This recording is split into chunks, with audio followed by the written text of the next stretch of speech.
Արմեդիա YouTube-յան ալիքում ամենագլխավոր լուրերն են, ես Հարություն Մինասյանն եմ, բարև ձեզ կանխավ, շնորհակալ եմ բոլորին մեր շարունակաբար աջակցելու համար, թե նյութերը պարզապես դիտելու, թե հավանելու, լայք դնելու եւ թե բաժանորդագրվելու։ Սկսենք լուրերը, այս մասին արդեն գիտեք, որ կենտրոնական հրամանատարությունը հայտնել է, որ ամերիկյան օդային վառելիքատար ինքնաթիռ է կործանվել Իրաքի արևմտյան հատվածում։ Այսօր արդեն մանրամասներ են հրապարակվել, ինքնաթիռի բոլոր 6 անդամները զոհվել են։ Վերջին տվյալներով այս միջադեպից հետո Իրանի դեմ ընթացող ռազմական գործողության ընթացքում ԱՄՆ զինված ուժերի զոհվածների թիվը հասել է 13 զինծառայողի։ Պենտագոնի տվյալներով մոտ 140 ամերիկացի զինվորականներ վիրավոր են, որոնցից մի քանիսը ծանր վիճակում են։ Նշվում է, որ դեպքին մասնակցել է 2 ինքնաթիռ, սակայն երկրորդ օդանավը կարողացել է անվտանգ վայրէջք կատարել։ KC-135 ինքնաթիռը ԱՄՆ օդուժի համար ռազմավարական նշանակություն ունի։ Այն օդում վառելիք է փոխանցում մարտական ինքնաթիռներին, ինչը թույլ է տալիս նրանց երկար ժամանակ մնալ օդում ու իրականացնել երկարատև ռազմական առաքելություններ։ Boeing ընկերության արտադրած այս ինքնաթիռն ունի ավելի քան 40 մետր թևերի բացվածք, կարող է զարգացնել մոտ 530 մղոն ժամում արագություն եւ մինչեւ 200,000 ֆունտ վառելիք փոխանցել օդում։ Ինքնաթիռի ամենակարևոր համակարգը երկար մետաղական խողովակն է, որը կոչվում է բում։ Այն տեղադրված է ինքնաթիռի ներքևի հատվածում ու կարող է բացվել մինչև մոտ 15 մետր երկարությամբ, որպեսզի օդում միանա մյուս ինքնաթիռներին։ Այդ եղանակով վառելիքը փոխանցվում է րոպեում գրեթե 600 գալոն արագությամբ։ KC-135 ինքնաթիռները կառուցված են Boeing 707 ուղևորատար ինքնաթիռի հիմքի վրա եւ օգտագործվում են Միացյալ Նահանգների զինված ուժերում արդեն ավելի քան 60 տարի։ Դրանք ակտիվորեն կիրառվել են նաև Վիետնամի պատերազմի ժամանակ։ Վերջին տասնամյակներում այս ինքնաթիռները մի քանի արդիականացումներ են անցել, ստանալով նոր ռադարային եւ նավիգացիոն համակարգեր ու օգտագործվել են տարբեր ռազմական գործողություններում, այդ թվում անապատի փոթորիկ գործողության ընթացքում։ Պաշտոնյաները նշել են, որ ինքնաթիռի կորուստը չի եղել ոչ թշնամական կրակի, ոչ էլ բարեկամական կրակի հետևանք։ Միևնույն ժամանակ Իրանում աջակցություն ունեցող Իրաքի իսլամական դիմադրություն զինված խմբավորումը հայտարարել է, թե իրենք են խոցել այդ ինքնաթիռը, պնդելով, որ դա իրականացրել են Իրաքի օդային տարածքը պաշտպանելու նպատակով։ Սակայն ամերիկյան պաշտոնյաները այդ պնդումները չեն հաստատում։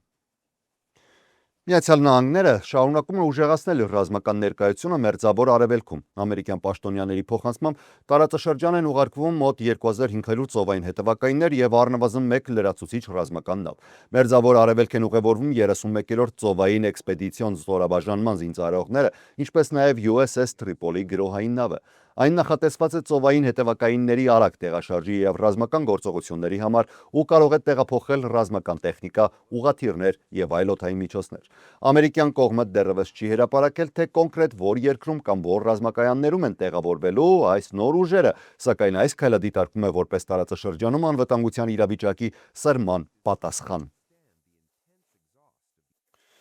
Միացյալ Նահանգների պաշտպանության նախարարությունում կայացած մամուլի ասուլիսի ընթացքում, որ ընդունված է ասել պատերազմի նախարարություն, Պենտագոնը ներկայացրել է Մերձավոր Արևելքում ընթացող ռազմական գործողությունների վերջին զարգացումները։ Պատերազմի նախարար Փիթ Հեքսեդը եւ Միացյալ Շտաբների ներկայացուցիչ գեներալ Դեն Քեյնը հայտարարել են, որ Operation Epic Fury գործողությունը շարունակվում է մեծ ինտենսիվությամբ։ Հեքսեդի խոսքով վերջին օրերին Միացյալ Նահանգների եւ Իսրայելի օդուժերը միասին իրականացրել են աննախադեպ ծավալի հարվածներ Իրանի ռազմական ենթակառուցվածքների դեմ։ Նրա հայտարարությամբ երկու երկրների օդուժերն արդեն խոցել են ավելի քան 15000 թիրախ, որոնց թվում են հրթիռային կայաններ, ռազմական պահեստներ, հրամանատարական կենտրոններ եւ տարբեր պաշտպանական օբյեկտներ։ Նախարարի խոսքով գործողությունների արդյունքում Իրանի ռազմական համակարգը արագորեն կորցնում է իր մարտունակությունը։ Պենտագոնի տվյալներով Իրանի հրթիռային հարվածների ծավալը զգալիորեն նվազել է։ Հեքսեդը նշել է, որ Իրանի կողմից արձակվող հրթիռների քանակը նվազել է մոտ 90%-ով, իսկ հարձակողական անօդաչու թռչող սարքերի կիրառումը մոտ 95%-ով։ Նա ընդգծել է, որ Իրանի հակաօդային պաշտպանության համակարգերը եւ ռազմածովային ուժերը նույնպես ծանր կորուստներ են կրել։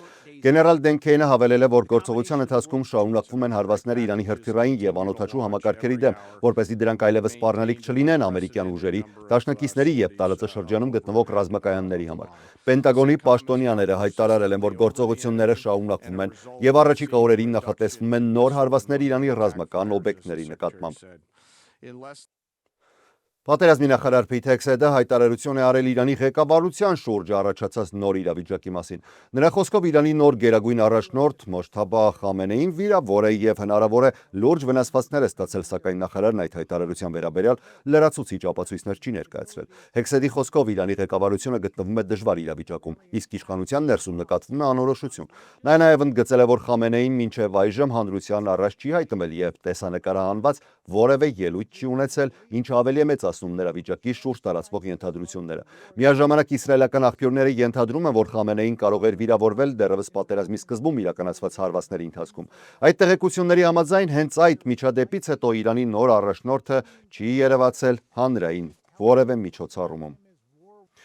Մերձավոր Արևելքում ռազմական լարվածությունը շարունակում է աճել։ Իրանի մայրաքաղաք Թեհրանում պայթյուն է տեղի ունեցել Քուդսի օրվա զանգվածային ցույցի ժամանակ։ Իրանական պետական հեռուստատեսության տվյալներով պայթյունը տեղի ունեցել այն տարածքի մոտ, որտեղ հազարավոր մարդիկ հավաքվել էին մասնակցելու ամենամյա ցույցին։ Մասնակիցները փողոցներում գոչել են հակաիսրայելական եւ հակաամերիկյան կարգախոսներ՝ «Մա Իսրայելին, մա Ամերիկային»։ Ցույցերը տեղի են ունեցել մի քանի երկրներում Մերձավոր Արևելքից մինչև Աֆրիկա ու Հարավային Ասիա։ Մասնակիցները փողոցներում բարձրացրել են պաստառներ Երուսաղեմի Ալ-Աքսա մզկիթի պատկերով եւ արտահայտել իրենց աջակցությունը պաղեստինցիներին։ Ամենամարդաշատ ցույցերից մեկը տեղի է ունեցել Եմենի մայրաքաղաք Սանայում, որտեղ հազարավոր մարդիկ էին հավաքվել քաղաքի կենտրոնում։ Ցուցարարները նաև կրել են Իրանի նախկին գերագույն առաջնորդի պատկերով պաստառներ։ Նման ցույցեր են անցկացվել նաև Պակիստանում, մասնավորապես Կարաչի քաղաքում, որտեղ ցուցարարները երթ էին անցկացնում քաղաքի փողոցներով կրկնելով նույն կարգախոսները եւ խորհրդանշական կերպով փողոցներով տանելով Միացյալ Նահանգների եւ Իսրայելի դրոշներով ծածկված տագաղներ։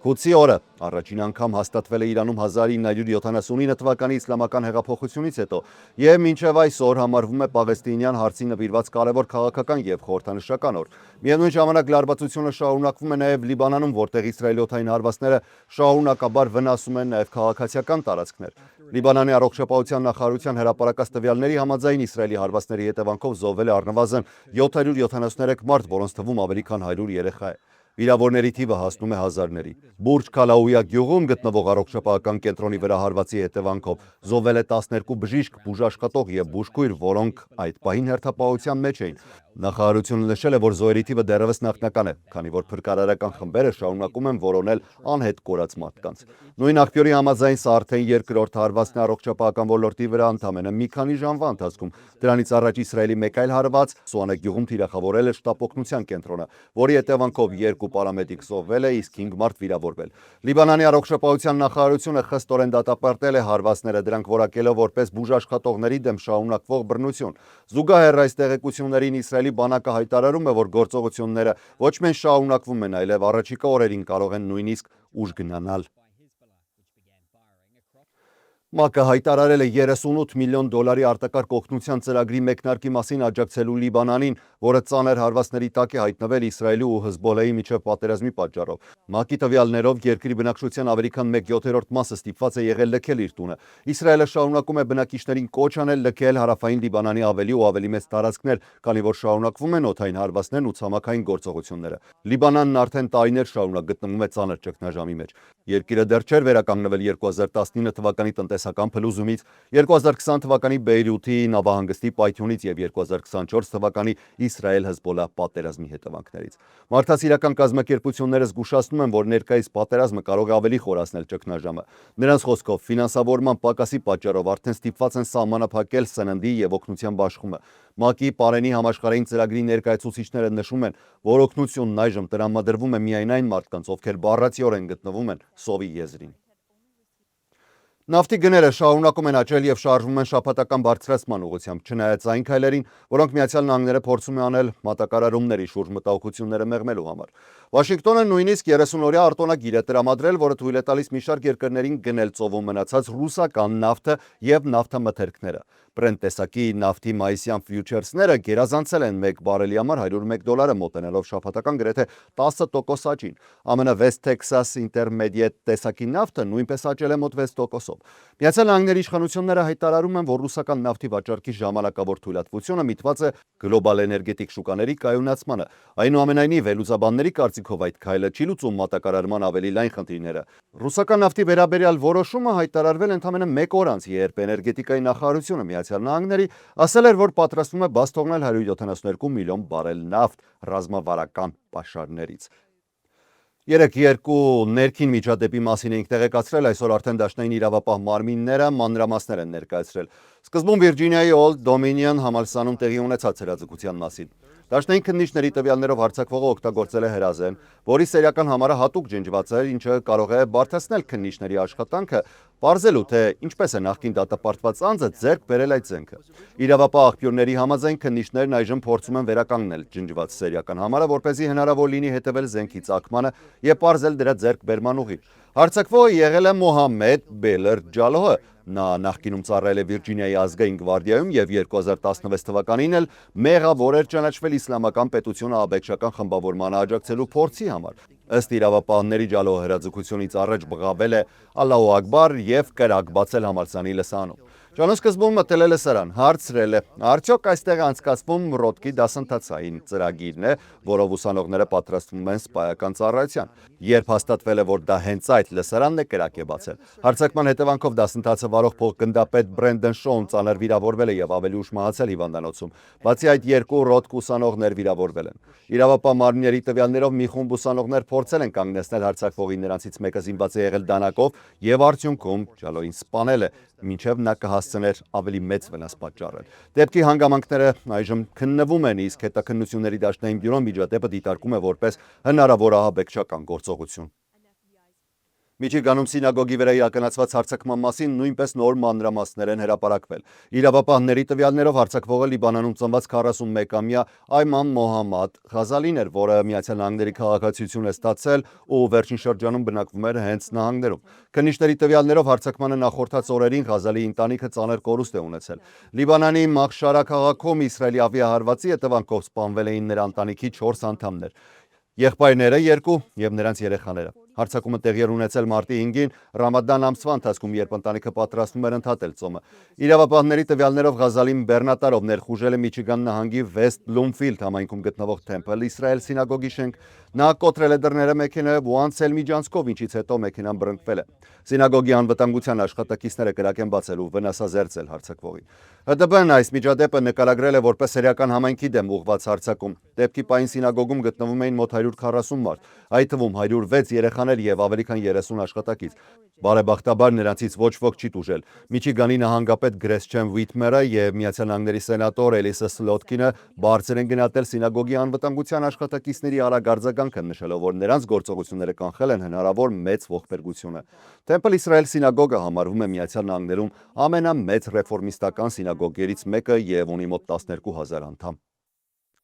Այսքանն էինք առանձնացրել այսօրվա համար, հավանաբար մոտակա օրերին հանգստյան օրեր չենք ունենա, ինչպես եւ նախորդ երկու շաբաթների ընթացքում, եթե իհարկե իրադարձությունները այս տեմպով շարունակվեն։ Ես Հարություն Մինասյանն եմ, շնորհակալ եմ ուշադրության համար, առողջ եւ խաղաղ եղեք։